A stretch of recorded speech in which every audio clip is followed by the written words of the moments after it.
Yes, good afternoon, good evening, good morning, wherever you are in the world. Welcome back to Football Heritage TV for another episode of Football Fever. We've replaced Dan Potts for the week with Monts from Big Sixpence. Monts, thank you so much for filling in for Dan. How are you, my friend? Are you good?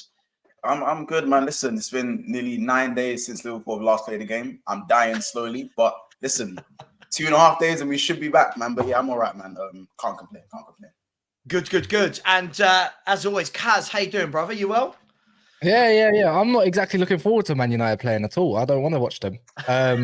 So it's a complete opposite. I just watched them and I was totally distraught. Other than that, yeah, we're good. Well, we'll have a look at that game in a little bit. But before we do, guys, it is tough, isn't it? Because, there isn't Premier League football. Like, there was 5 games at the weekend. There's 5 games this weekend. I've got no idea why they're doing this.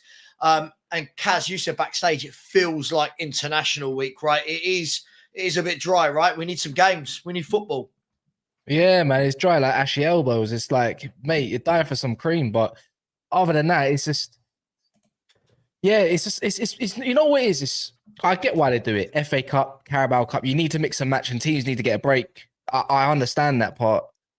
Not that I'm looking forward to Man United playing because I'm more excited to watch Tottenham play football, believe it or not. I'm more excited to watch Arsenal maybe lose. That's we do believe it. We've all seen Man United play. Yeah. We get it. We understand. Yeah. But it's not even for about, I wouldn't even say it's for about a week. It's pretty much felt a bit, an international break, about 9, 10, 11 days of, if you're a Tottenham fan, you're probably more excited because you got a signing in and you're still looking for the deal.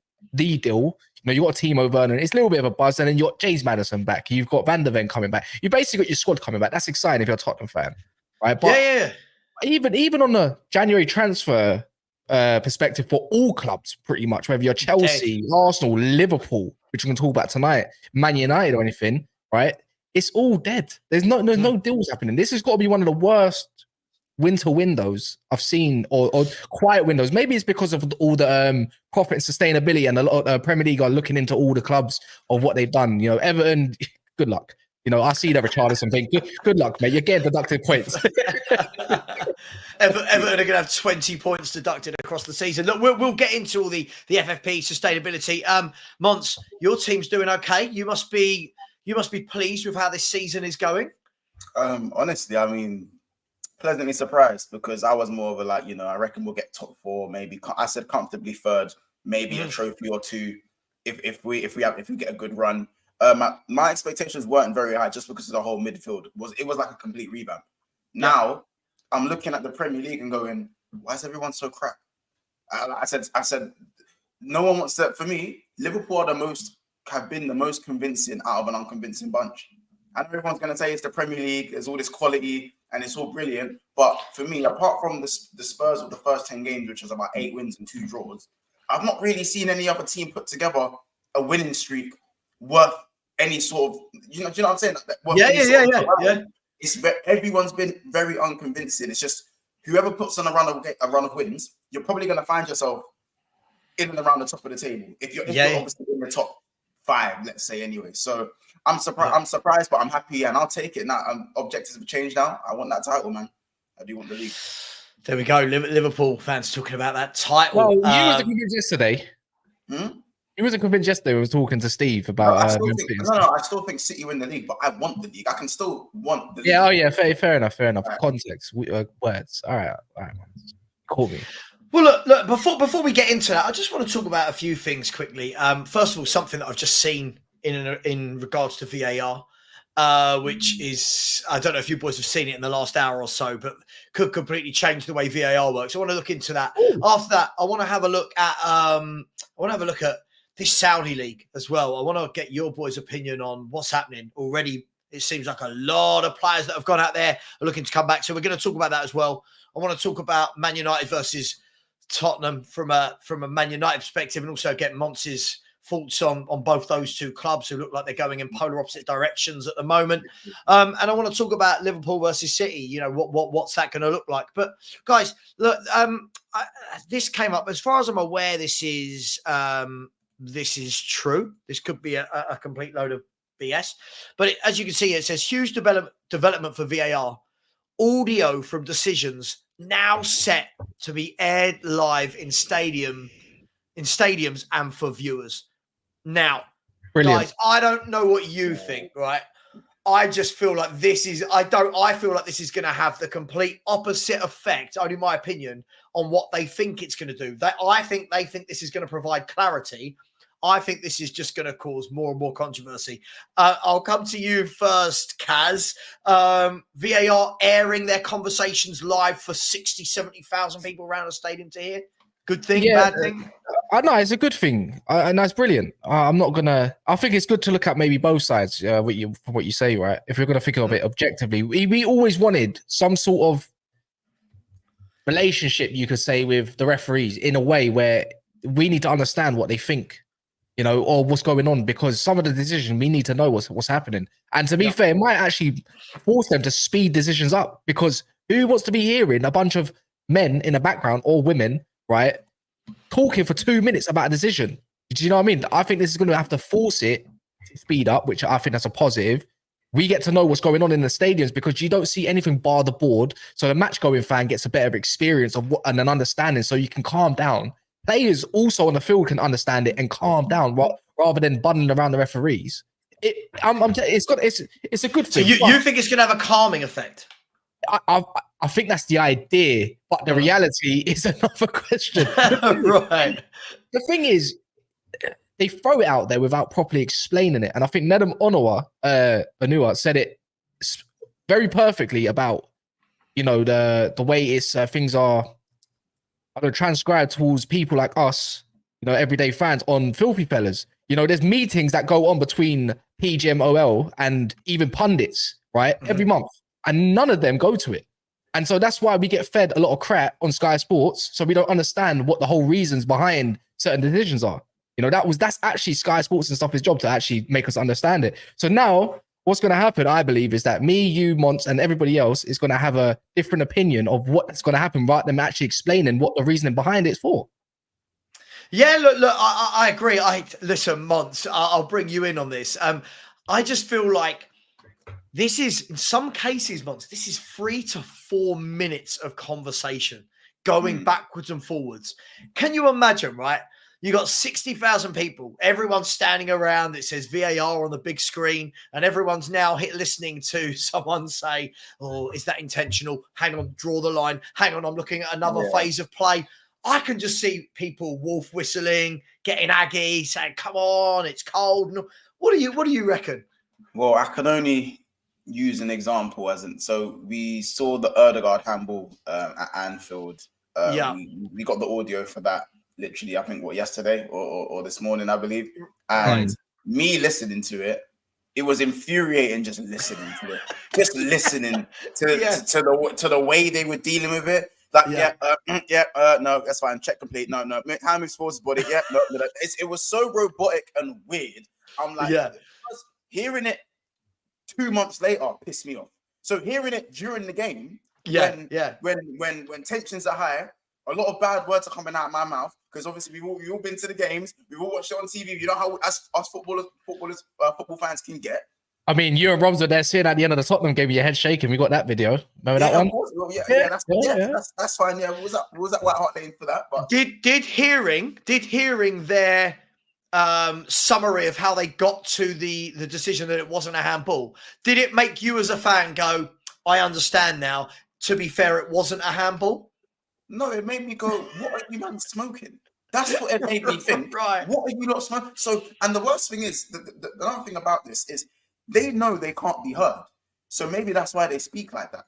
Now, if they know that they're being heard, I feel like it's not going to be like the audio that we see 2 months later when a decision is very controversial and no one can really make their mind up about it. I generally think, because let's be honest, guys, we're now speaking on live, we're having our conversation. Now, if we go and have a conversation behind closed doors, we're probably going to be the same person, but there might be slight twinges and changes into the way maybe delivery, maybe even just delivery. Maybe not words, but delivery. I think their delivery is going to be a little bit more, shit, we got thousands, tens of thousands of people listening. Don't mess. That I don't know how the actual officials are going to change how they speak.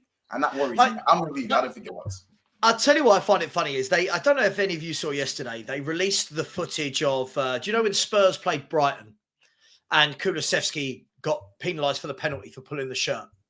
Do you remember that game? We lost 4-2. Yeah.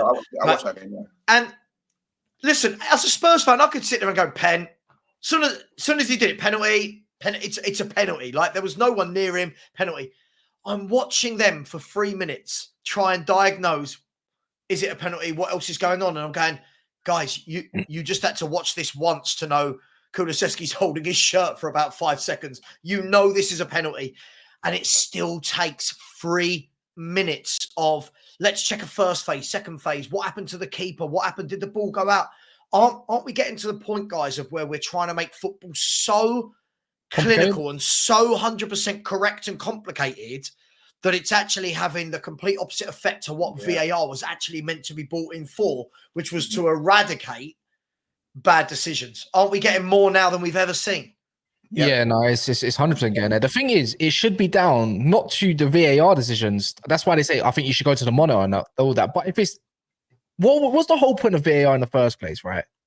Clear and obvious. If it's clear and obvious, all you got. Why does it take 3 opinions to get to the one opinion that will call the shots? They're so scared that they just want to make an opinion and make a different opinion. It's all complicated. You don't need 4 people to make one decision. If the referee's there, you say, you know what, he's pulled his shirt, I'll give it as a pen. Go check them on it if you want to disagree. There you go. And the funny thing is, I doubt we're going to hear the on-field referee anyways. I would like to hear, if I'm watching on TV, any football, I want to hear what the referee thinks on the field too. Like, I don't want to hear just the VAR. I want to hear him because I want to know what his thinking is sometimes and what they're thinking. But I don't know. It's going to cause a lot, but it should help. But I don't know how it's taken this long for it to happen. Maybe they're under severe pressure right now. It is difficult for them. I'll tell you, it is a little bit difficult at times. It's not all against the officials, and we all hate the officials, and we want Pragma to fail because maybe that's how they might feel from an inside perspective. But certain decisions aren't almost their opinion. It's they go by the book. You know what I'm saying? Yeah. No like, common sense. Yeah, so like Howard Webb might come out and go, oh, you know what, that wasn't a penalty. But by the book and the new rules that are always changing, by the way, I'll never forget the handball that was given against Tottenham, the Newcastle game, I believe. And they changed the rules a day later. Do you remember that? With the handball? Yeah. And they changed the rules the next day. And even another example, the Lukaku offside against Liverpool in the FA Cup final or Carabao Cup. I can't remember which final it was, but that was onside. But according to the rules at the time, it was offside. You know what I'm saying? So by the book, a lot of these decisions are actually right. But what's wrong is the actual rule book. The rule book is wrong. I agree with you. I mean, I think the funny thing is, listen, Kaz hit on a really interesting point there. When I'm sitting there, I watch a lot of the games with my uncle, and we're sitting there and going, right, we're going to have a 3-minute delay just for them to turn around and go and look at the monitor. And you're like, no, you've taken 3 minutes, make the decision. You've taken 3 minutes. Now the ref's going to go, I'll go and have a look. Why don't they just say to him, listen, we think there's been a pull, stop the game, go and look at the monitor. And surely we can implement some sort of rule if we are going to keep VAR where you get to look at it 3 times. I don't know, you get 3 angles to look at it. Is it clear and obvious? No, it's not. Don't change anything. I didn't give it the first time. Let's not give it. Surely we need to get back to that, guys, because if you slow down any situation in football, it looks worse than it is. You look at some of these tackles. Can I pinpoint on this? Go for it, man. I said this months ago. You remember the Chelsea Van der Ven game where Van der Ven and Maddison got injured? Yes. I said that was down to VAR. I said that was down to VAR because, if you keep starting a lot of these games for 3 minutes, you're meant to cool down. Otherwise, your muscles can obviously become quite tight and everything. They're not loose. And when you have to go at full, remember, we're not running at petty speeds and stuff. This is full intense matches. It's a lot quicker probably to them than it is on the eye, right? Because it's intense. They got to think in split seconds, not minutes or anything like that. That's why I said Van der Ven pulled up.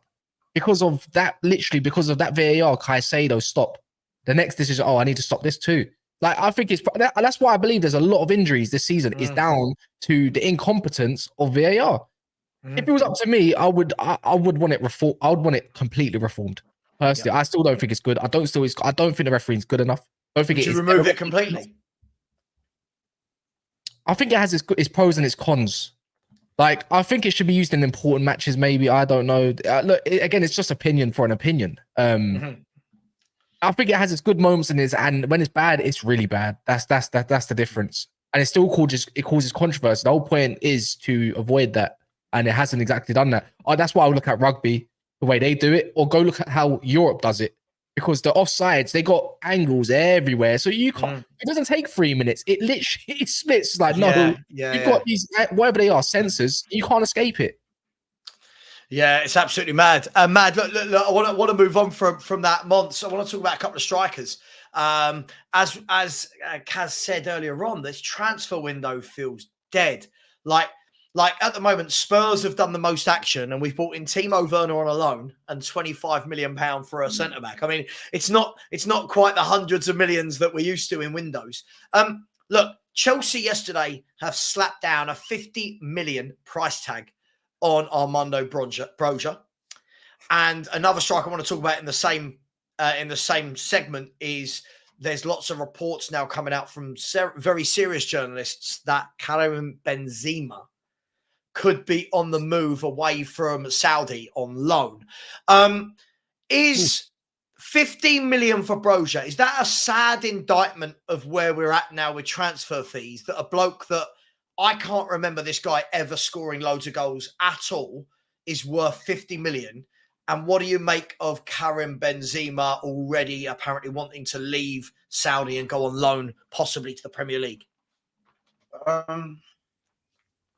don't know. For me, you see, the Benzema thing, first of all, that one just doesn't make sense to me. So like, it just doesn't make sense to me, simply because he's earning the money he's making. He's won his Ballon d'Or. He's proved everyone wrong. He's done what he needed to do in football. He's retired internationally, so he doesn't even care about doing what he needs to do in France, even though he wasn't part of the squad that won the World Cup. So it's like, what more is there left for him to take a pay cut, come back to a struggling Chelsea, only to then maybe be further judged and tarnish parts of his career in a league that he's never played in, that people will probably judge him on? There's too many things wrong as opposed to what could go right. Like, what's the best that can happen for Benzema? He scores 15 goals, gets Chelsea to 6th. Yeah. Let's say he gets them to 4th. Let's push it even further. Benzema wins the Golden Boot and Chelsea still only finished 6th. Let's push it further. Let's say they get to 4th. It's a 6-month loan with probably no obligation to buy. So he's not even going to be a part of the Champions League campaign. What's the point? There is no. It doesn't make any sense. Like, come on, man. He's got great weather, great women, great money. What are you doing going to Chelsea? Sorry. What are you doing to Chelsea? Sorry. That's that. Yeah. I mean, but isn't that? I'll ask you a backup on that, boys. Isn't if Chelsea go and get someone like a Benzema, even if it's 6 months on loan, doesn't that show just how few strikers there are in world football that you can go and buy or loan that guarantee you goals? Now, he will guarantee you goals. As long as he's up for it, they create chances. I think they created the second most chances in the Premier League. He'll score goals. But like you said, what's the motivation? He's like 36, like you said. 36. 36. 40. So what's the motivation for him? And does this show how bad forwards are, Kaz, in world football? I think footballers I think technically footballers got better, but overall, I think special play. I don't. How do you put it? Strikers are not the same the way they used to be. Like system-based players. I feel like everybody can do multiple positions, and there's not really much specialist anymore for that one position anymore. It's because they're required to do the multiple roles. Right? Striker can play left wing, or he can maybe even play attacker mid, or something like that. A central midfielder can play everywhere in the midfield, sometimes on the right or left. But maybe he might be able to be used at left back or right back. Centre backs can maybe run into the midfield. Look, I just think there's no more specialists too much anymore. And that's the whole point of a system, is that you can have multiple roles and they can understand that role. That's totally fine. The strikers, it's a worrying thing in football, why not many are known anymore for their finishing. Do you know what I mean? Like, the days are gone, but it doesn't mean it can't happen again. It's just that now everyone's buying potential. Everything is down to how young they are and how much potential they've got and what they can see in the future. So it's more of an investment, more than buying what the product really is. So the strike market is completely finished. The market in general is finished because the average player is costing the 50, 60 millions anyways. It's mad. But I can't, you know what? Just to think that question that somebody asked about the free kicks and the yellow cards, if that's the case, the football's finished. Yeah. I completely agree. We'll go back to that in a minute. But look, guys, this is Armando Broja. Now, I'm not knocking the young lad, right? I mean, this is a guy who, when I watch him play, you can see he's got some ability. He's got good hold-up play, but not one bit of him, not one bit of him makes me go, oh, I need that guy up front in my team. 23 goals in 111 career games. 11 of those, so half of those are in the Eredivisie on loan 2 years ago for Vitesse Arnhem. 50 million price tag. Who's going to pay that, Mons? Who's paying 50 million for Armando Broja unless it's someone in Saudi? Probably the same teams that are probably the same team that's probably going to pay 50 million for Conor Gallagher. Because it's happening. Football, the inflation in football. Me personally, I don't see any team paying 50 mil for Broja. It would have to be a 20 mil with add-ons max, and even that's a stretch. But these days, all you have to do is be young and have a good 6 months, and you already added 40 million onto your head, whatever you was worth before that. That's what it seems to be these days. And I look at Broja, and you're right, he doesn't move the needle. Fair enough, they're coming from Chelsea. And the one thing I'll say is that there are Chelsea youth players do tend to be more successful than unsuccessful. You look at the Dominic Solanke's now coming good. You know what I'm saying? Conor Gallagher's taking his time, but he's there. Tammy Abraham moved away, scored a decent amount of goals last season. Fair enough, what's happening this season? Do you know what I'm saying? They've got a few, and I can name so many more youngsters away from Chelsea, Tarek Lamptey, all these guys, a lot of them are doing better than worse. So maybe Chelsea have recognized this and gone, okay, well, maybe we want to put the price tag on a little bit earlier rather than me getting sell-on fee, as per se, you know what I'm saying? Rather than sell-on fees, let's try and get the price tag there and then, especially with the way the market is. But for me, the striking market is dead. And it's been dead for a long time, almost simply because, like what Kaz said, system-based ballers now, and I don't even think it's the fact that they're required to do more on the pitch. I don't think it's the fact that they're required to do more. You just don't see a lot of strikers that can score more than 20 goals in the league. It's just very rare. And whenever they do, someone's asking, well, what else can they do? He's just a goal scorer. Like, one of my biggest pet peeves, one of my biggest pet peeves is when people say, yeah, Haaland gets all these goals, but he's not good football. I'm sorry. You guys not realize that scoring a goal is the hardest thing to do in the game. Because let's be honest, no one grows up wanting to be a centre back. No disrespect to the centre backs out there. No one grows up wanting to say, "Hey, Dad, I want to be a right back." No one. You want to be a striker? Oh, you're not great at scoring goals. Oh, well, you know what? Try midfield. Oh, well, you're not great. You can't do the maestro thing, right? Maybe go on the wing. Oh, you're not fast enough. You know what? Maybe go right back. You can't defend that well. You're not too short. Maybe go centre back or in goal. That's the way it goes.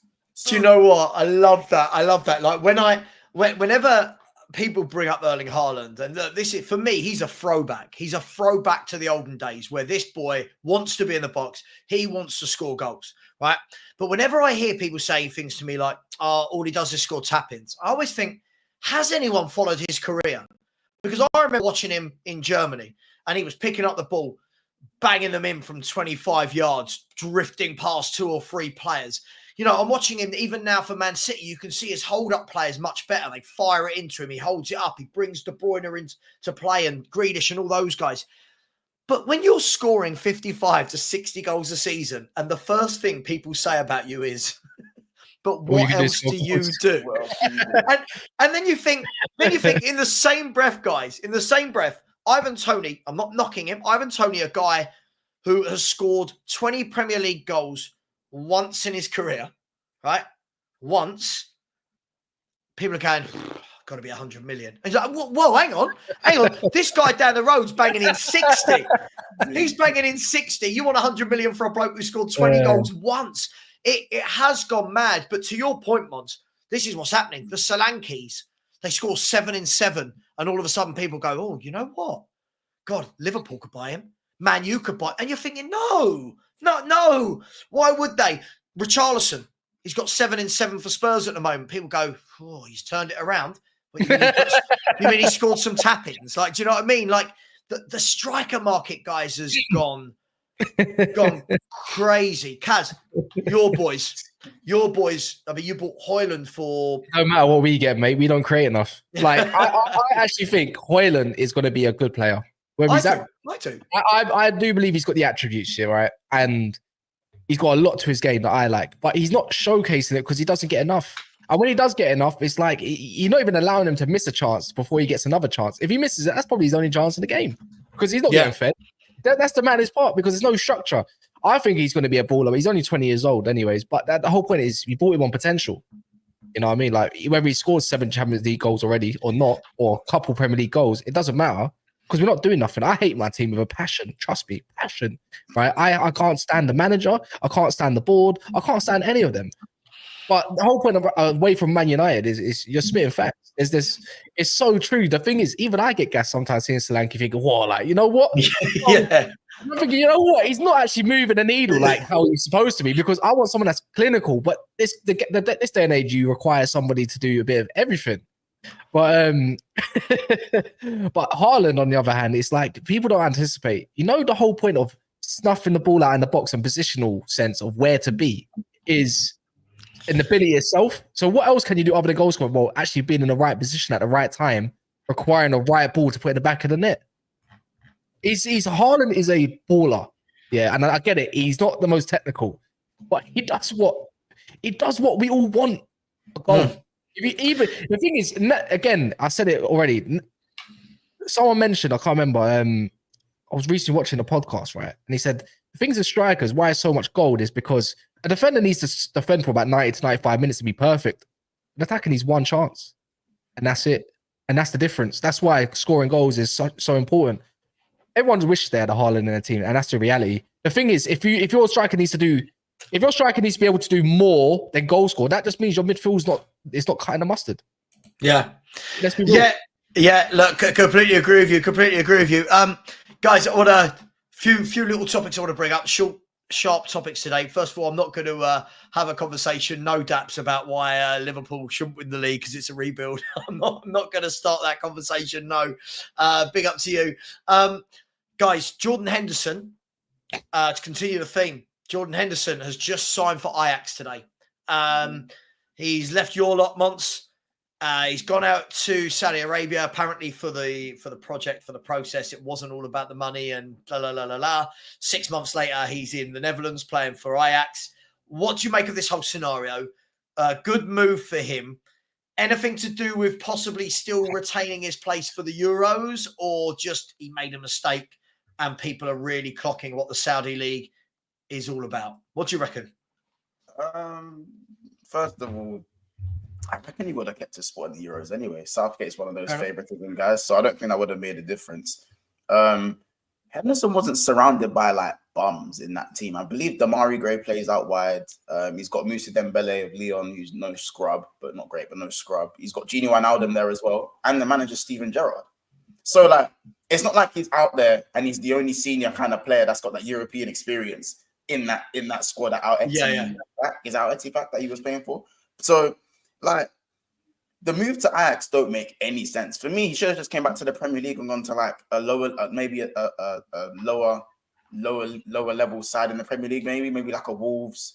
Maybe even going back to Sunderland in the Championship. Maybe wherever they are in the English leagues. Like just to return to England. I feel like gives him a chance to groom a different Bellingham this time, isn't it, Monts? Right. Funny. Oh Jesus. Funny, but the move. Again, it's Ajax. They're not doing very well. They're now in the Conference League because they finished third in the Europa League group, so they're in the Conference League. So Conference League Henderson, I don't really know what to make of that.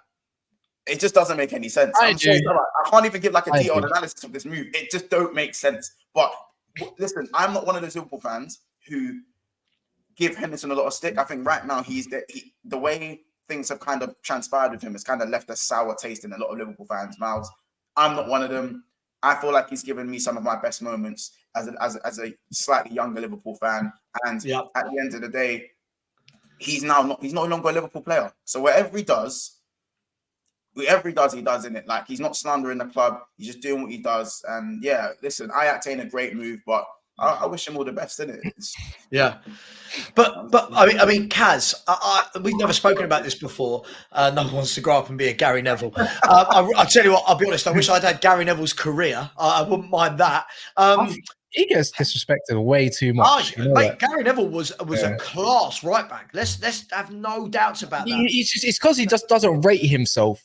That's all it is, and that's why everyone thinks that he was just an average baller, because he always thinks he always humbles himself. Brilliant fullback. You don't play for the best team in the world for that many years and captain them if you're not a quality player. But Kaz, this. Are we going to start seeing this more and more from your point of view? The Saudi players going out. There's reports that Neves isn't happy. Benzema, as we know, we talked about. Henderson's come back. Jota, who was at Celtic and has gone there. There's talks of him leaving as well. Are we seeing that the grass isn't greener and it was purely money? What do you make of this situation? No, it's just different lifestyle. Some people like the lifestyle. Some people don't. You're either accustomed to it or you don't. It is completely different at the end of the day. It's nothing. It's going to be completely different from the Western world of things. I believe Neves didn't want to go out there in the first place, if I remember correctly. He just done it for his family. I don't know what happened with the Jota stuff whatsoever. Whether Benzema comes back, maybe he's gotten too used to it, and maybe he still feels like he can contribute to the game. It could be multiple different reasons. Obviously, most footballers have gone out there due to the money. Let's be real. That's a fact. And maybe, maybe Jordan Henderson maybe just not that good. Maybe he got found out that these Saudis are a lot better than he originally thought.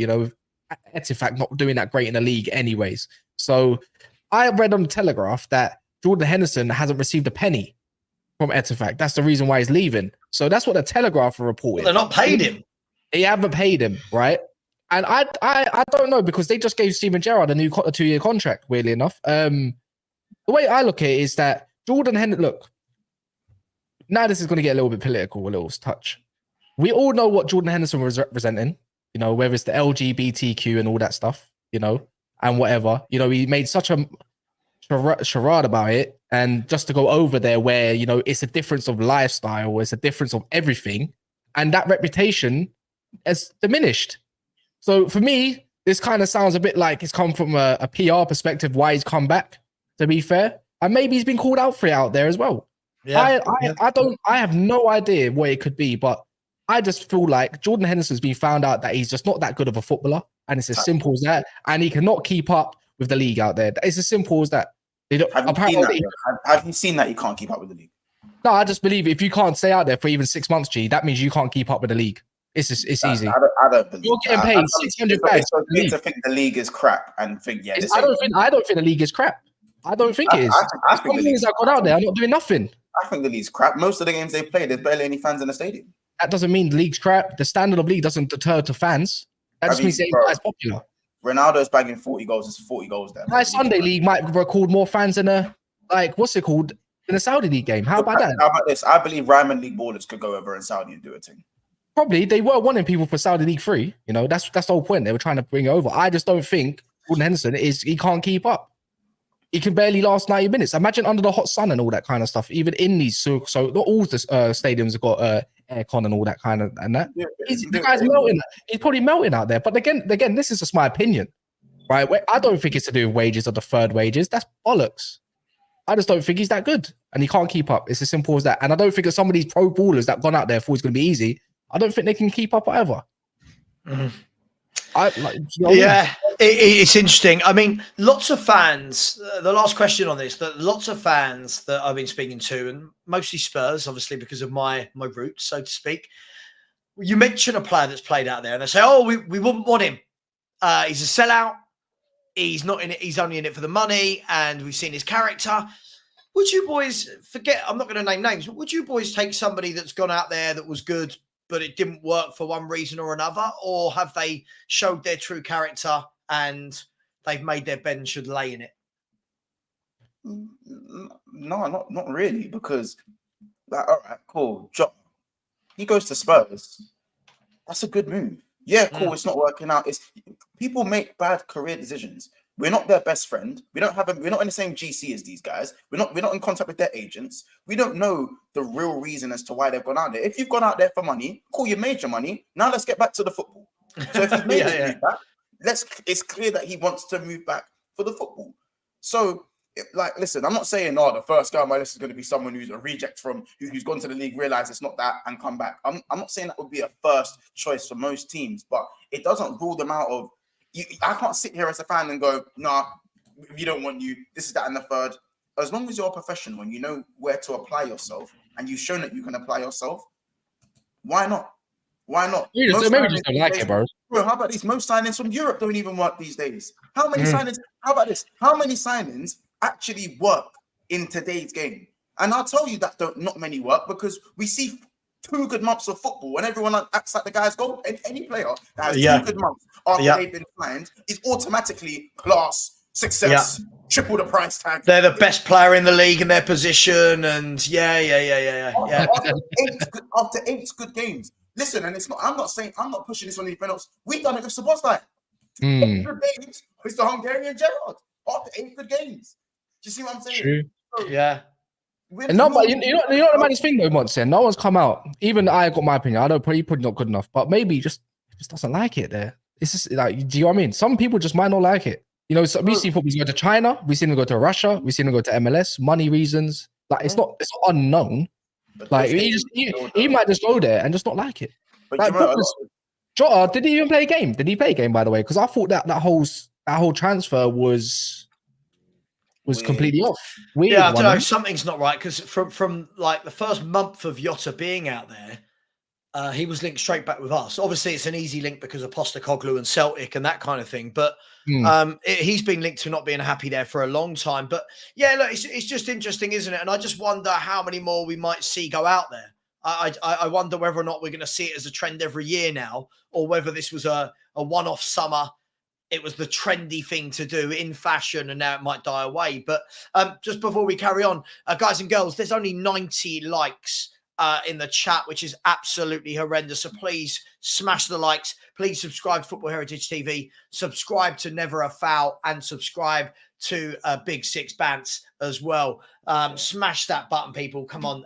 Everyone's out here grafting, even though it's a quiet time in the football world. We're going to talk about the transfer market now. Before we do, we've got a couple of super chats that heavily involve Kaz. So this is very exciting. Donna Cullen, and for either of you guys that don't know, Donna Cullen, that actual lady in that picture, who is clearly not this account, is one of the executive board directors of Tottenham Hotspur Football Club. So that is why Donna Cullen is here. Said, Wagwan, Mr. Savva. I'm sure she speaks like that as well. Mr. Kazim, you look cute. And if that's not enough, followed up with, Mr. Kazim, your eyes are very beautiful. Followed that up with, your eyes are like the deep blue ocean. Followed it up with, I love fresh ego kids. So I have no idea what to make with all of that. I don't even know what that means. That one there has to be reformed. That one has to be reformed. That one has to be reformed. What does that mean? Do I want to know what that means? Look, my hat's Fresh Ego Kids, yeah, it's a brand. But the way that might come across to some people, that they like kids. Oh, I see. Donna, big up to you. Thank you so much for the super chats. I'm sure I'll give Kaz your number later. No, I'm only joking. I don't have your number. Guys, I want to thank you so much for that. Please smash the likes. Please subscribe to everyone. Guys, I want to talk about, listen, we talked about at the beginning, the transfer window seems like it's, January's never as busy as the summer, obviously, but this feels dead, Mons. This feels really dead. Spurs have moved and bought £25 million of for Dragoshin. We've got Timo Werner on loan. So we've spent 25 million euros. I can't think off the top of my head. I think Villa have just signed a kid for 8 million and loaned him back. Brighton just signed a kid for a few million and signed him back. Who else is spent? Where's the money? Is this all to do with financial fair play and sustainability and profitability. What is happening, Mods? Because it is dead. Do you know what? I think it's partly our fault as fans because everyone's kind of gone, oh, Arsenal have to have a great January if they're going to push on for the league. Our still fans have gone, oh, we must buy a 6 in January if we're going to push on and go and win the league. Oh my gosh. Like, you know, Spurs, they need their players are injury prone. You know, Van der Ven and Maddison, what's happening there? They need to get some players if they want to compete. All these things, and everyone just seems to forget not many signings happen in January anyway. And with FFP, that is a thing that's also affecting things right now. I feel like there's an era of cautiousness about the window and what people are doing, what clubs are doing with their money right now. I genuinely think if it was as easy as this, Liverpool go get a 6, Arsenal go get a striker, and Chelsea will go get a striker. But everyone's, have you not noticed that most of the deals are loans? I don't know if anyone's noticed this. Most transfer rumours I've seen are more loans than actual purchases. Apart from Dragutin, who again quite in demand, obviously with Bayern Munich and Tottenham. I don't really see any more links that are going, all right, cool, this person's worth this amount of money and, you know, they're going to get X amount of years on their contract. I'm not seeing it anywhere. So for me, I feel like January, it's a farce. Not much is going to happen this window, clearly. I believe any Premier League signings we're going to see amongst the top 6 are probably going to be loan deals. You know, Liverpool bought back Fabio Carvalho and then sent him back out on loan. You know, a lot of Jaff Tanganga's obviously been bought back and gone on loan. So sent to Millwall, the poor bugger. He's been sent to Millwall. Listen, it's for punishment. Wait, Tanganga? Tanganga's gone to Millwall. Yeah, he's been punished. My dad's probably buzzing about that. Yeah, Is he a Millwall fan?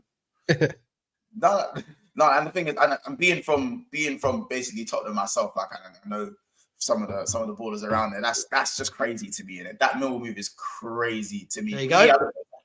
Yeah, it's crazy.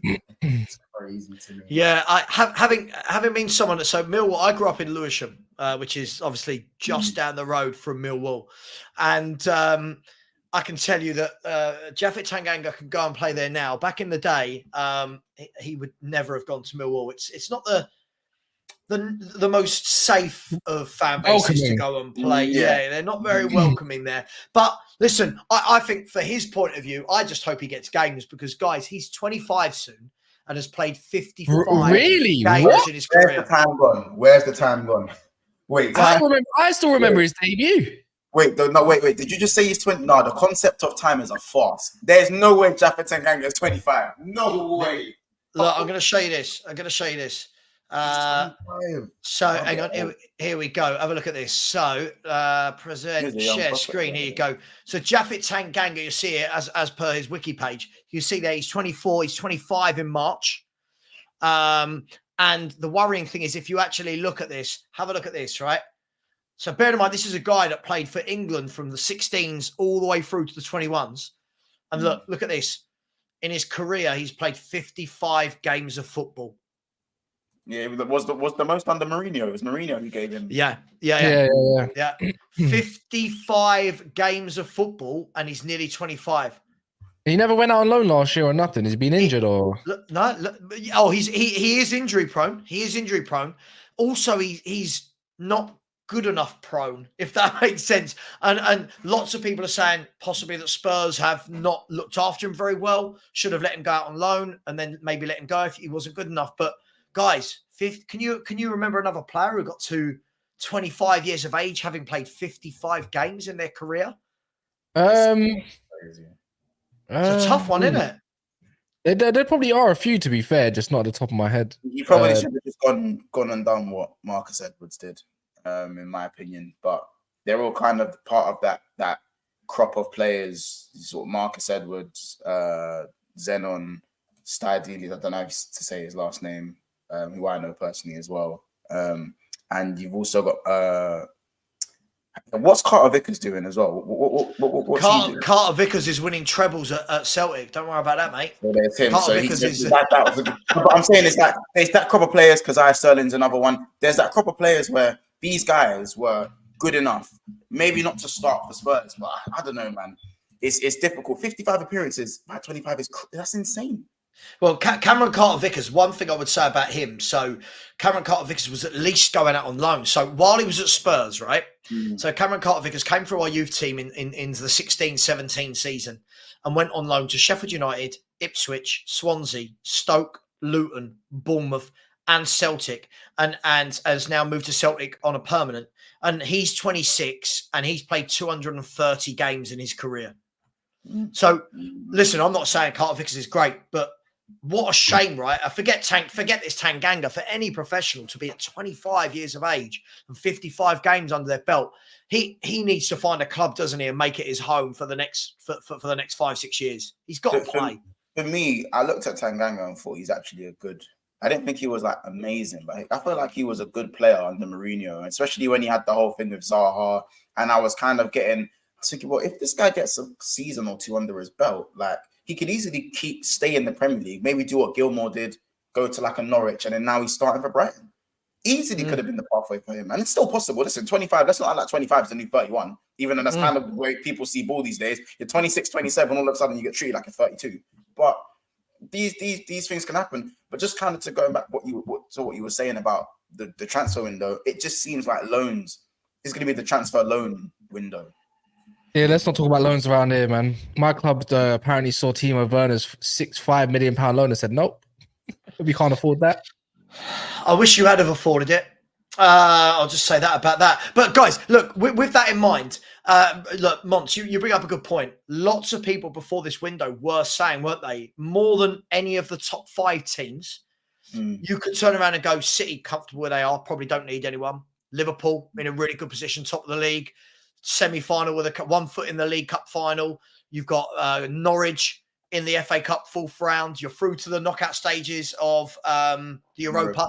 Aston Villa are flying high. Their fan base is really, really happy. They're through to the Conference League. Yeah, the Conference League knockout stages. They're the favourites to win it. Tottenham, we never thought we'd be as high flying as we are at the moment. Then you've got Arsenal. And of all the top 5, their fans are the most frustrated. Their fans are the most unhappy. And they're the fans that were saying at the beginning of the window, if we're serious, go and get in a striker or a midfielder or both and get back in a title race. Do you think that they're going to regret it if they don't do anything? And do you think there's still time for them to do something in the next 13 days? The Tony thing's not happening. And I think... Oh, for sure. But that could have happened if Mbeumo if Wissa wasn't at AFCON and Mbeumo didn't get injured. I reckon enough money and they would have sold. I generally think Brentford would have sold for a decent price, but we all know Brentford have no attackers at the moment.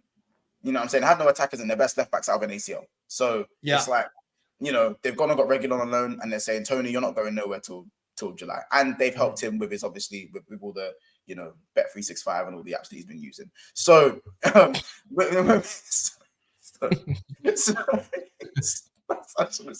I'm back after that one. But it's all good. Any conversation with Tony has to be. Do you know what? Just quickly, Mons. When I did some work with William Hill at the in the summer, and we was doing shooting this thing live, and it came up about like if your club could buy one player, and they went to one fan from everyone, and someone wasn't me. Someone turned around and went, listen, they went, if I was a betting man, it's got to be Ivan Toney. He scores goals. This guy did it with a complete deadpan face, like completely deadpan, like it's got to be Ivan Toney. This guy would fire us to success. And they went, cut. Right. Sorry, we're going to have to do that whole segment again. We're a betting company. We can't have a conversation about Ivan Toney and betting in the same sentence. Sorry, mate. As you were, I just thought it was quite a funny anecdote. As you I'll tell you something later on after the stream as well. But that's hilarious. But what was I going to say? Yeah. So if we're looking at Arsenal, for me, the fact that they're saying they now need a striker, because trust me, there were Arsenal fans that said they want a striker. However, I don't think it's as simple as get a number 9, plug him in, and problem solved. I generally think Arteta has a play style where he wants goal scoring wingers. He wants his goal scoring wing. He wants his wingers to be hitting 10 to 15 goals a season, as we saw last season. Martinelli, 15 goals, Saka 23, GA, I believe it was. It's something like that, something silly like that. Unfortunately, now that Saka's not scoring goals, Martinelli has 2 goals in like 20 games, and Erdegaard has less assists than Conor Gallagher. All of a sudden, now the narrative is that they need a striker. Yeah. If they go and get a 9, does Saka still get the amount of goals he gets? Because last time I checked, Martinelli can't cross. He can't cross. So what happens to Martinelli? Well, it started at the beginning of the season. They told us all they were winning a league. Now, all of a sudden, well, it's not our fault we haven't got a striker. Hang on. You spent 40 million in the summer. Saka's world class. Saka's world class. Oh, and Saka's don't. going to get you the goal. Saka's world class, though, right? Yeah. No.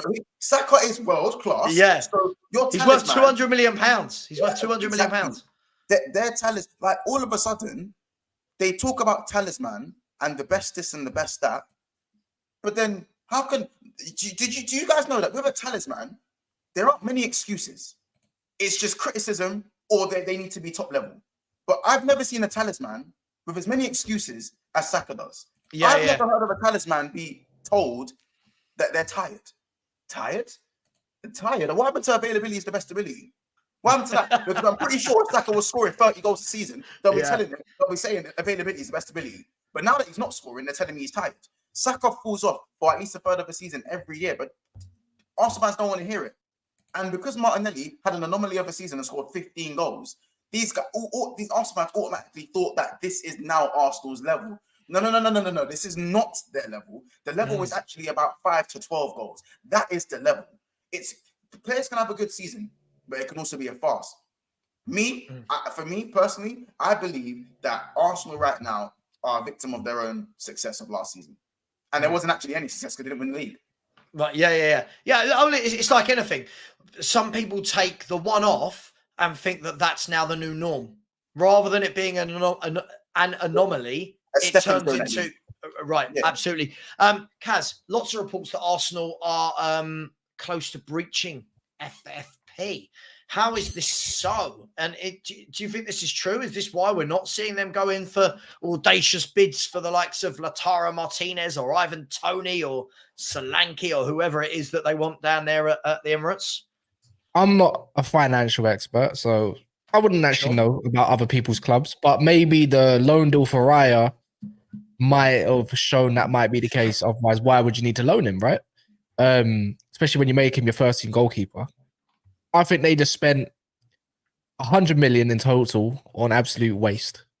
You didn't need Raya. He's not really much of an upgrade on Ramsdale, let's be honest. And also, you've hogged your players. It ain't really sold what you needed to sell in the summer, in my opinion. And obviously, it all comes back down to the Havertz thing. I just think they just had a messed up window. They didn't properly recruit. Don't know what data is going on. Maybe they're using AI data. Because the thing is, you don't upgrade your midfield with a question mark in Kai Havertz.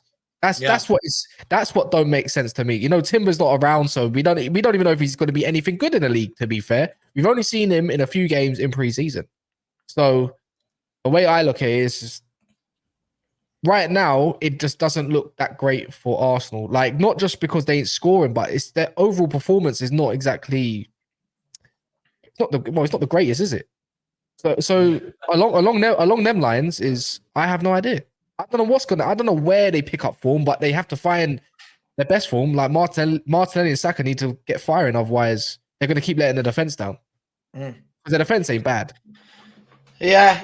Look, it is interesting, isn't it? I mean, in other teams, do we expect to see, if Arsenal can't do anything, does anyone expect Chelsea to do anything? Another club that are crying out for a striker. We said it earlier. Whatever you think about Chelsea, they create a load of chances.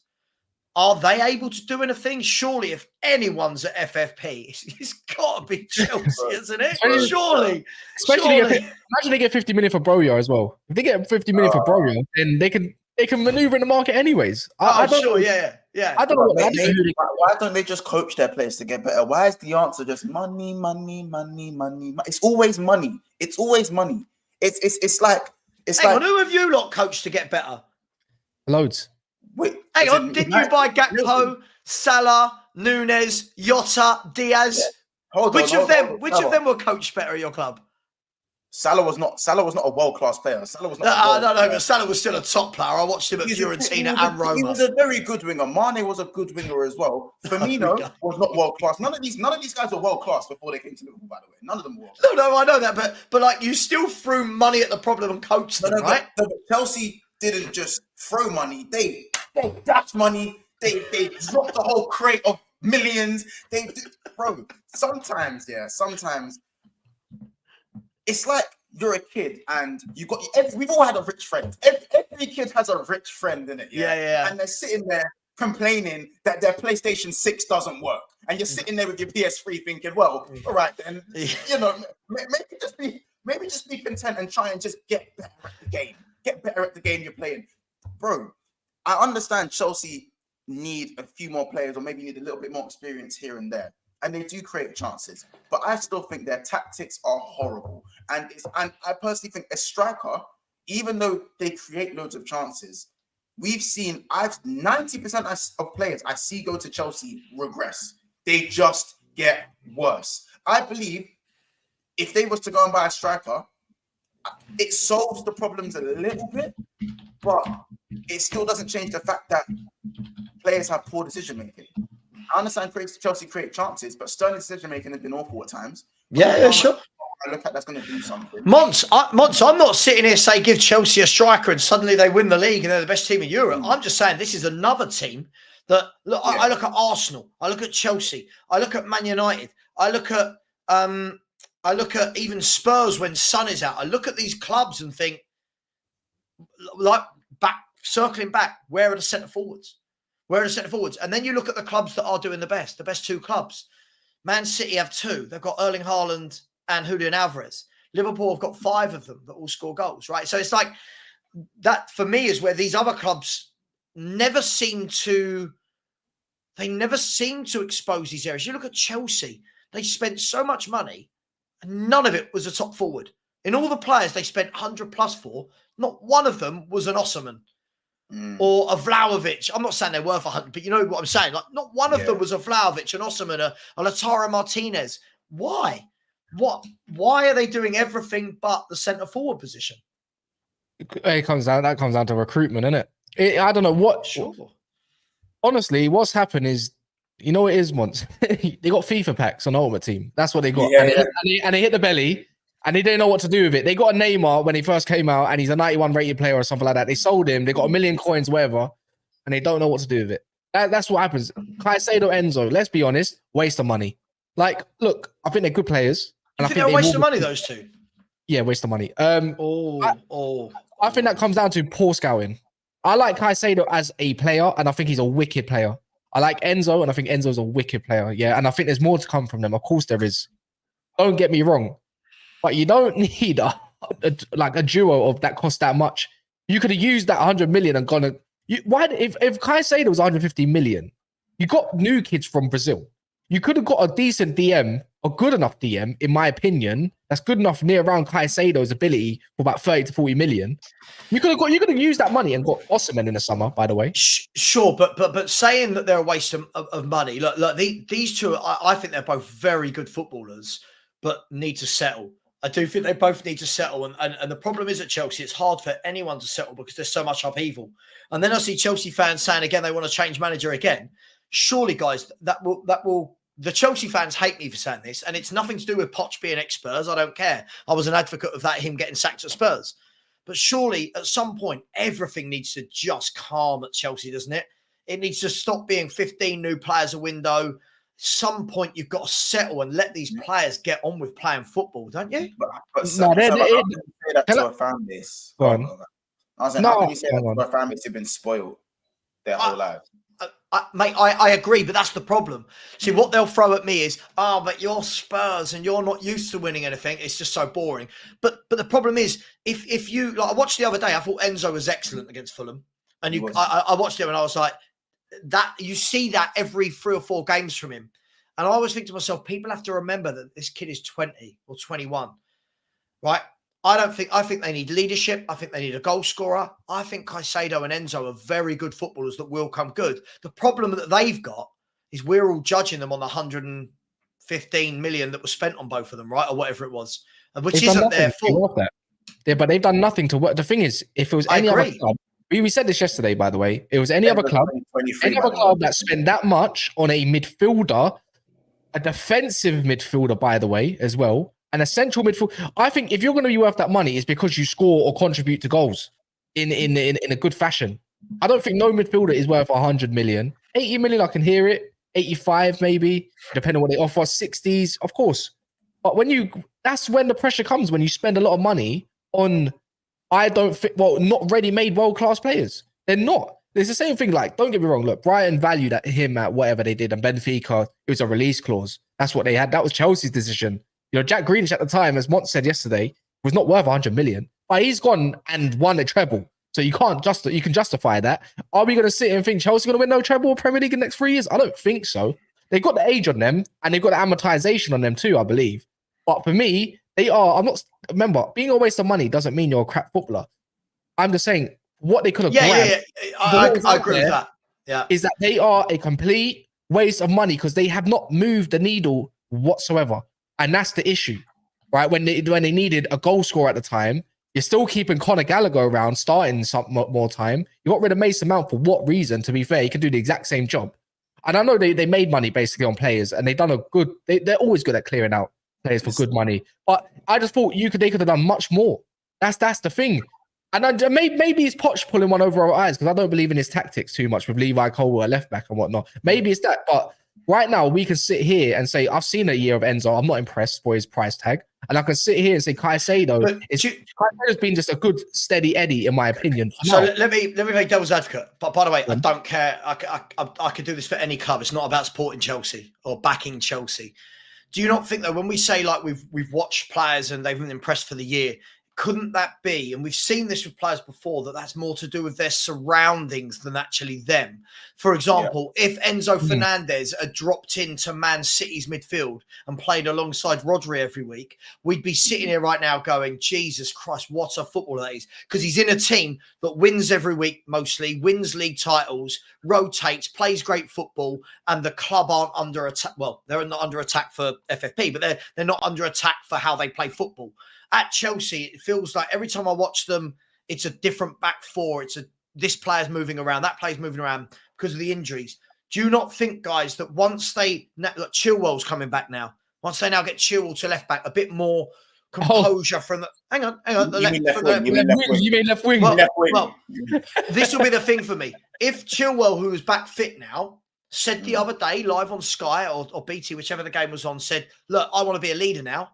I'm at that age. I want to be a leader to this team. If Potts doesn't go, right, go on, Ben, left back, right, get in the left back and stay back, left back, I will worry, right? But if they get Ben Chilwell back, right, if they get a centre forward in, when Nkunku's fit, it's not the worst team, guys, is it? It's not. No, but the issue is a leader, but the guy's always injured. How can you be a leader if he's on the bench? I agree. Chelsea, I think the obvious thing is that everyone knows that Chelsea are not a team full of bums. We know that individually, on paper, they're actually a good team. They're a good side. There's some good players there. Even without the Caicedo and Enzo, they're a good side. Some of these players are decent, very, very good players to say nonetheless. However, I think it's also fair to say that if your price tag is extortion, let's use Caicedo as an example. And again, I don't like to talk about Caicedo too much because I'm a Liverpool fan and everyone thinks I'm sour because I didn't get Caicedo. Listen, why? Tell us what happened with Caicedo and Liverpool. Can't remember. No, I got a whole video. Right. Yeah. People he was in a cab, weren't he, on his way to Anfield? Yeah, something like that. But listen, I have eyes in it. Yeah, I have eyes, and I understand Chelsea are bought for the future. But that's a recruitment problem. You don't spend 100 million. You don't spend 115 million for the future. You buy that for right now. And if you're going to spend 150 million for the future, don't do it twice. Yeah, I agree. So with Caicedo, personally, Enzo Fernandez for me gets way more criticism than a Caicedo. For me, Caicedo should be getting just as much criticism. I understand Enzo Fernandez had the World Cup hype and whatnot, but he's newish to the league. He came in January. He's newish to the league. He is expected to take the leadership straight away. And his price tag was only his price tag because it was a buyout clause and it was in January. Otherwise, it's probably going to cost 50, 60 million. Max. Yeah. I say though, no one apart from the bid, the 109 million bid that Liverpool put in, Caicedo is being pursued by Chelsea and has a whole year and a half of Premier League experience. Bissouma's better than him. Bissouma is a better player. Bissouma is, for me, is better than Caicedo. In patches, he's the most inconsistent footballer I've seen. That's just my opinion. But that's just. I generally think Bissouma's a serious footballer. When he's on it, he's unplayable. Yeah, when he's on it, when he's on it, like those 25 million season before he done that stupidness with the red card. Yeah. Which is again, and he's done it again, by the way. Yeah. So it's not. Yeah. It's not a one-off. If you do it, a couple of times, you're not learning, are you? Yeah. Well, I'm looking at the whole Caicedo thing, going, cool. You've had your year and a half experience. I understand some players take a season, some players take 2 seasons. Everyone has their time for when they need to hit the heights. But moving to big clubs requires being able to play in pressurized environments. And I know it's easy to say Enzo Fernandez, stick him in City, stick Caicedo at the base of Liverpool's midfield, and these guys will cook. Yeah. But a lot of players actually get swallowed up in big environments. Yeah. They actually do. So it's not as easy to, I'm saying it's not as easy to just to plug them in and it will work. I generally think that if you're costing what you're costing, I'm not asking you to be world class every game. I'm not asking you to get hat tricks every game. I'm not even, as a midfielder, I don't even need you to really chip in with GA. What I need you to do is to, when everyone's playing crap, or at least not fulfilling their roles the way they should be, you're the £100 million man, move that needle. At least let me say, cool, you know what, though, that Caicedo guy, he's different, though, at least. Cool, I can understand the team around him, but he's different. That, the needle isn't being, Declan Rice is moving the needle. So okay, so let me ask you both then. Let me ask you both again. Devil's advocate. That's all I'm doing here, right? Devil's advocate. Yeah, people, of course. Otherwise, people think I support every team in the league, right? A year from now, a year down the line, they've stuck with Potts. Hypothetical. They've stuck with Potts. We're a year further down the line now. Caicedo's bedded in, Enzo's bedded in, and Kunku's back. They've bought a striker in, right? Ben Chilwell's fit. Fofana and Badashile get a partnership together, right? Cole Palmer is another year older, good player. They're still not top of the league. No, but we're not talking about top of the league. For me, I've always said they should be nowhere near City. They should be nowhere near City. But it's not the end of when you look at that, there's the basis, the nucleus for me of something that can be worked with. When I look at some other clubs, I don't see that. Like I'll be honest, Kaz, I don't want to bring your team into it. If I look at Man United now, I don't see that nucleus. What I see is that your best players are also the most detrimental. The Brunos, the Rashfords are the ones that are the biggest divas, right? The biggest complainers. And they get sold, yes. Right, okay. But with some of Chelsea's, I do see that if they've got to learn, the owners have got to learn and adapt. But I do see if they make a few tweaks, they could be a very good team. Does anyone not see that at all, or we're just completely writing them off? That's easy. You know what it is, yeah? Let me put it this way. It's cute. Being a good team is cute. It's cute. Top 4 is cute. At the end of the day, your eyes. Yeah, the deep blue ocean ones. But what's it called? Big up Donna Cullen, I suppose. The way I look at it is when you spent that much money and you're not winning trophies, that's when that's the thing. It doesn't matter if you're a good team. Are you winning a league with £1 billion squad? Yes or no? The nucleus is great, but then the pressure has to be on you because. But should they be doing that in year 1? No, think about it like this. No, not year 1. They shouldn't win the league. Of course not. But it's not really been year 1. This is year 2. But not for Pochettino. It's not. No, for him, for Pochettino. No one said that Chelsea was going to win the league this year. Anyways, not in my. Sure. I don't. No one's predictions had Chelsea win the league, but Arteta has spent about 700 million, and we're telling them that they need to go win the league in their 4th season. So when a team's accelerated the expenditure, in $1 billion, whether it is for youngsters or not, and you've got a 200 million pound pivot, etc., there needs to be some set standards because all Chelsea fans talk about, which is right, is the standard of the club. That we're not Arsenal, we're the biggest club in London. So go and do that and prove it. Because any other club, as I said, any other club that spent $1 billion in pretty much 2 years, at that point, 2 years, over 2 years, the pressure is there. Because Sure. that's what you have to apply the pressures. If the manager can't deliver and you're just doing top four, yeah, but we're a good team after spending that much. No, it's not good enough. It's not good enough. You have to be competing in a title race minimum. Do you know what else is frustrating? Next season, Chelsea, for me, must. I think, you know what it is? One last point. Go on. This is the difference between Potts, the Ten Hags, and so forth. It's your manager. He shows in 6 months, right? And you play one game a week just like them. In 6 months, you can play a certain type of way and you can get results and you can get goals without even having a recognized striker. So on that notice, that means there's no excuse for a team or club like Chelsea or Pochettino or Ten Hag to have 18 months. You don't need it. Derby come in and absolutely elevated Brighton. So it goes to show you don't need 18 months or over a year to do stuff. The difference is with Tottenham. I think Tottenham's also got a young squad. Van der Ven's 22. Udoji's however old, he's like 20 or something. He's young. He's like a teenager. 24. A lot of these players are young. Bissouma's 25, I think, 26. Fair play. Papasar young. Maddison's. That's the difference. Is that they got that Premier experience. Son is the most experience. Maddison, Ben Davis. You look at the edges and stuff like that. Obviously, you got your Brennan Johnson's young. Manor Solomon young. They got a young squad. They're Vicario young. They've also got a young squad. Yeah, so, mate. I'm not. Listen, I know. I get it, and it's completely different. I think from what we're seeing, Monts, and if I slightly move the needle, I know you two love this saying. I've heard you say it quite a lot. If I move the needle right from Chelsea to Arsenal, Kaz said there that we're saying, by we're, he's talking about football fans, right? We're saying you must go and win the league, Arteta, because you've spent 600 and I don't know the exact number, 670, 680 million in. You've had the same amount of seasons, yeah. Right. Even with that, Monts, do you believe they should be winning a league when you look at them and then look at City and Liverpool? Because I still look at them and think you can spend as much as you want. You ain't them. They've not got what that can come down to recruitment, but they're not Liverpool. They're not Man City. I don't look at Arsenal as anywhere near Man City as a club. No one's near Man City. You ask a lot of Arsenal fans, they probably think they're as good as Liverpool, if not better, to be fair. But that's because they finished above you once last year. I wish I got this clip. But there's one thing that a gal said at the start of the season, and I've got the clip. No. Yeah, and he said, big up a gal. He said, just know when you're talking in the same, when you talk about Man City, you're also talking about Arsenal. He said that. Do you remember that clip? I've got that clip on my StreamYard.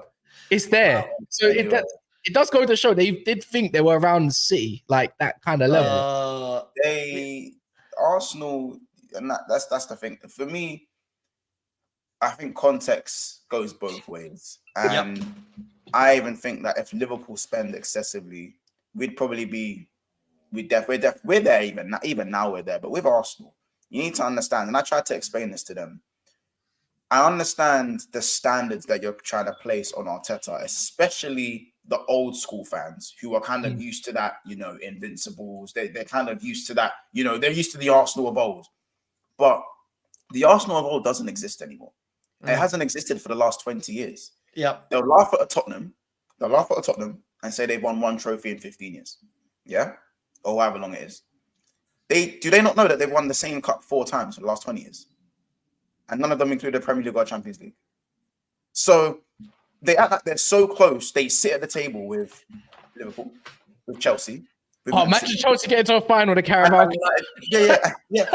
And honestly, like they really don't. So I don't know where these expectations come from. I don't know. Even if you're an old school fan, I don't know where these expectations comes from progression, though. It comes from but Monts, last year has made them think, as I said, that is the norm and not the anomaly. But it's not. But we know. I know. I'm with you. Yeah. The point I'm trying to make is, even if that's the norm, you didn't win. You didn't even win. So, and I'm telling you this as someone who is a serial second place merchant. My team, we are geniuses in finishing behind Manchester City. So, if you guys think that more money and cleaner tactics are going to make you finish above Man City, you have another thing coming, because I've learned the hard way. You need to be nigh on perfect to finish above this Man City side. Yeah. So to say Arteta must win a Prem, I still think that's a bit harsh, I agree. Given the context of this, isn't the context of it's the normal Premier League where 83 points will win you the title. No. You need 95 points to beat Man City comfortably. You need 95 points. When is the last time have Arsenal ever hit 95 points? Ever. Do you know the thing is for me? The thing is for me, Mons, I think that a lot of people get. Listen, I thought last year Arsenal had a really good 11. They did. They had a good 11. Right. And I think that they're still football fans and Spurs fans. A lot of them are very guilty of this. We talk about, but when everyone's fit and when we've got this 11 and this 11, 11s don't win your titles. Yeah. 11s win your games. 11s don't win your titles. You've got to have a squad. And the thing for me is Arsenal, for me, built a good team. I thought Arteta put together a good team, but you've seen what Pep does at Man City. You can have a good team. He's constantly freshening it up. He'll say, Cancelo, yeah, you can go. Do you know what I mean? Cancelo goes, Mahrez goes, these player goes. All right, next group of players come in. They're constantly refreshing, adding players to it, rotating. He can't do that. Arteta hasn't been able to do that yet. The players he's brought in have been really underwhelming. He hasn't brought in anyone to challenge Martinelli, Saka, or Jesus, has he? He hasn't brought in anyone to challenge those players from a forward aspect. And that's the difference for me. So for me, I think it's more, when Kaz is saying we put the pressure on Arsenal, I think it's the Arsenal fans that big themselves up so much because they had a good year last year. I think they had every right, though, after you finished. Yeah. Sure, they've got every right. But the thing is, what they did is because of last year, you put Arteta on this pedestal of you've got to go and win a title. For me, I looked at the beginning of the season and said, you're finishing third. You're not as good as Liverpool, and you're definitely not as good as Man City. But everyone, we're going to challenge, we're going to win it. I don't know why everyone thinks that. What have they done? You know what it is? They had this window was a golden opportunity for not just that manager, but also my manager to go and do what we only finished 9 points off of what's called Arsenal last year. That's not a lot of points, to be fair.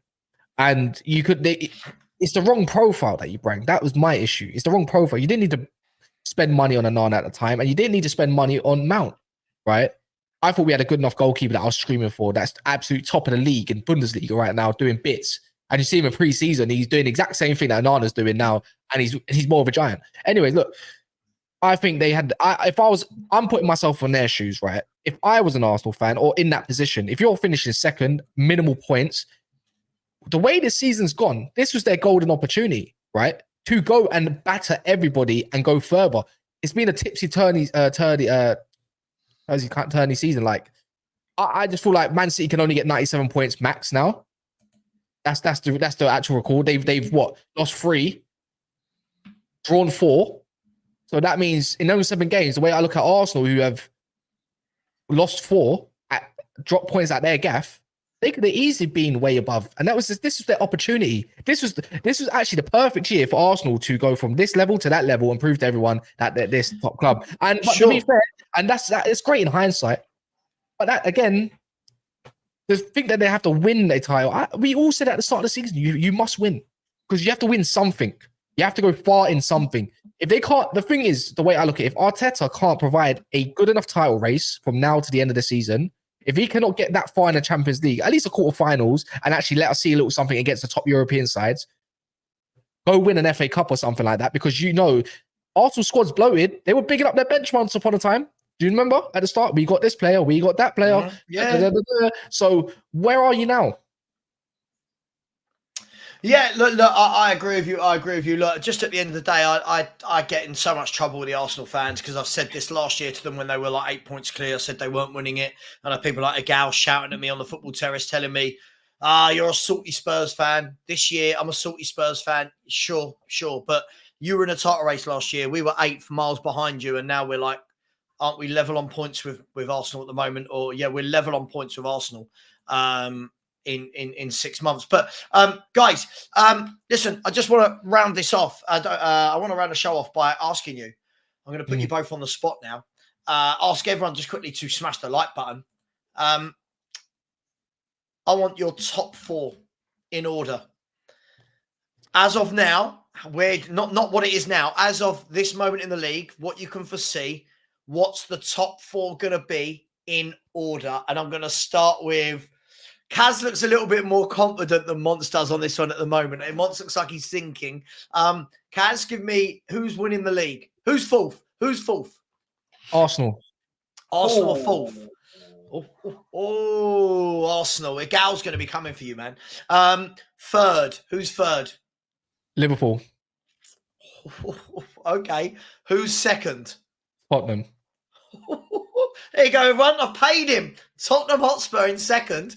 Do you think we're gonna overtake Liverpool from where they are now? I think Liverpool have they're gonna go far in Europa. I think they're gonna go to the FA. I think they're gonna go to the Carabao Cup final, and I believe they will go far in the FA Cup too. So they have a lot of games, and I think they'll be stretched. Regardless, let's not act like Liverpool have been brilliant in performance because they haven't. But I just feel like with Tottenham, the way that you are destroying, the way you will be able to destroy teams with your just squad in general, I'm just a big fan of it. Do you know what I mean? I've seen the way you play in big games, and I'm a fan of it. It's as simple as that. I know, like Kaz, I'm going to say, if Liverpool win their game in hand, they're 8 points clear of us. So that means that with 17 games to go, whatever Liverpool do, we will have to win 3 more games than Liverpool win. So if they win 13 of their last 17, we've got to win 16 of our last 17 to finish above. I think you can claw it. Liverpool got look how many they've drawn. 6. So I believe I think we're going to see a bit more of that from Liverpool. But Liverpool going to be in and around it. I just think the gap between first and third, in my opinion, the way it's going is going to be big difference from where it's fourth and fifth, and another big difference from sixth and below. That's the way I think it's going to go personally. Sure. I'm happy with that. I'm a Spurs fan. Sure. We're finishing second, and I guess that means you've got Aston Villa in first. Who's got... Oh, yeah, 100%, yeah. So Man City winning it from Tottenham, from Liverpool, from Arsenal, and Aston Villa in fifth? Yeah, I got. You know what? I think Villa's got a good home form, and I think that's hard to knock. Personally, even if they do go a little bit further in the Conference League, I do think they do finish fifth. I mean, if you look at it at the moment, they are already 9 points clear of West Ham. They got a good squad. They got rotation in there. They've got a good enough defense. They got definitely a good enough attack, and Emery changes it up, and that's the difference. So I think I think they'll drop off. But other than that, it doesn't really matter who finishes 6th and 7th and below. Okay. All right. There you go. Man City, Spurs, Liverpool, Arsenal. Months. Is it same 4 or what you got? Who's finishing fourth? Tottenham Hotspur finished fourth for me. I feel like they could definitely have a shout for third. I just feel your bench is still very light, and I don't trust Maddison to stay fit. For me. If you do want to know something crazy, I generally thought if you guys kept your squad fit, I believe you're in the title race as much as Arsenal and Liverpool. Squad or team? Team, sorry. You're 11. The 11 you have. If you kept that 11 fit, that 11 stays fit for me. As I said, the most convincing side I've seen this season, Kaz has heard me say it, Kaz can vouch. The most convincing side I've seen this season is Ange's team in the first 10 games. Fair enough. In the first 10 games of the season, I said the most convincing team I've seen is that Ange side. 8 wins, 2 draws. With performances. Not just getting over the line. There's obviously 1 or 2 performances in there, but you'd be top of the league. 100%. Tottenham right now, if they had Van der Ven and Romero both fit and Maddison, they would be, I'm not joking, they'll be 10 points better. 10, 11 points better. They'll be top of the league. 10 or 11, that's a lot of points. Not 10 or 11, but that's a lot of points. No, you know what it is? I've just, from my perspective, is look at the games you did drop your points in. Right, you had that spell, and there was some of those games where I feel like, you know what, if you had your players fit, you've had 2 fullbacks and centre back. I think you'd have walked away with some of these, and you would have had a lot more points. Because I do believe a lot of people. Look at it, maybes, man. If United had their injuries, if we had Salah, if Man City had Kevin De Bruyne, who's missed the whole season, Haaland for the last 9 games, you would say, hang on, aren't Man City 10 points better off? But you know what it is? It's the drop-off of centre-backs that I don't think we'd expected so much massive drop-off of a Tottenham. You know what? There's injuries to main players. And then I didn't expect Tottenham to get all those injuries to all their main players. Does that make sense? In one game, or at least a whole week or two, basically. And you think, sure. That's why I say if that did not happen, but then again, you're right. If I move the needle for one team, you have to move the needle for everyone, right? The other teams. Yeah. Right. I'll tell you what, it would be a real interesting season to see if all of these clubs in the top half, because look at Newcastle, Chelsea, and Man United's injury list this season as well. If everyone had a year where there was no injuries, I'd be really interested to see what this table would look like. Crazy. No, well, hang on. You say Liverpool, right? Listen, Mods might tell me I'm wrong here. Liverpool this season have missed Robertson and Matip for the entire season, or near on.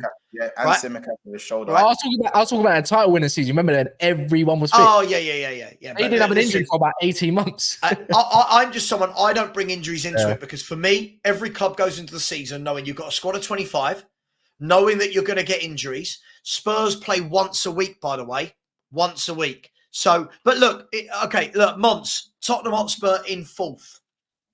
Yep. Arsenal Football Club in 3rd, Liverpool in 2nd, and of course Aston Villa. No, I'm checking Man City to win the league. Man City to win the league. I think Aston Villa 5th place. And an unlikely Chelsea in 6th, and United in 7th. If you want the extras. So yeah. Okay, and I'll go Man City to win it. I'll stick with what I said all season. Man City from Liverpool, from Arsenal, from. I didn't think it was going to be Spurs or Villa at the beginning of the season. So this one, I think, is going to be a real dogfight between those two clubs. I'll back my boys to take it. I do think it's going to be a real tight race between. I think Spurs, Villa, and Arsenal are going to be neck and neck. I think all three of those clubs haven't got enough quality to quite be with Liverpool and City, but I think can match each other. So we'll see. I keep hearing, by the way, loads of people in the chat, Villa will drop off. I've been hearing that all season. They're 21 games down. And they're not, right? They've not dropped off. They've not. So I don't know why people say that. But hey, guys, listen, I am going to end it there. Thank you so much for coming on. Everyone in the chat, please get over and subscribe to Never a Foul and to Big Sixpence. Listen, all YouTubers really appreciate it if you do smash that like button and subscribe for them. So please get over there and subscribe. Subscribe to me as well. I'm so close to 13K, like just over 100 away from 13K. So let's make that happen. I'll be back tonight with Spurs Unleashed, myself, the boys from Tottenham Away, and the lads from Fhtv Coys. So please jump on at 8 o'clock. Kaz, thanks very much. Mons, thanks very much. Enjoyed it. Cheers, mate. Cheers, man. Everybody, take care. And as always, come on, you Spurs.